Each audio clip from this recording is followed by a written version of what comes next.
If you want a snapshot into the ideas behind our internal bid algorithm, we have a video on our YouTube channel. I think I call it like internal training. Basically, like I actually showed it to one of my account managers as like an overall, now it's not a nuts and bolts like change this bid by 20x% or anything like that. However, it gives a really good overview into how we balance this type of scenario that you're talking about. So for example, like if you reduce bids too much, then you lose visibility and then you start to lose out on sales and you might lose market share. But if you don't reduce the bids, then you're going to be wildly unprofitable. So sometimes you're kind of stuck between a rock and a hard place. And it kind of seems sometimes if you blanket apply one approach to all of your bid adjustments, like sometimes it works and sometimes it doesn't, and you're left trying to figure out why. We actually have a very strategic approach. So for anything that has a high impact on the sales velocity for our product,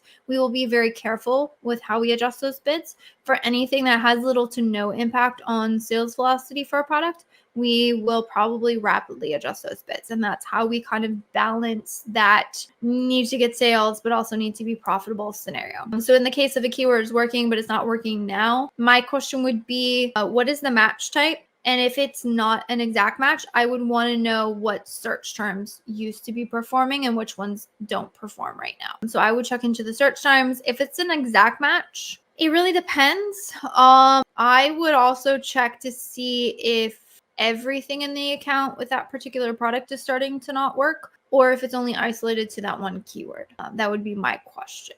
And then should you reduce the bids or not? Sometimes you hold out because you know something used to be a past performer, but I would say you don't want to hold out so long that you just keep wasting money.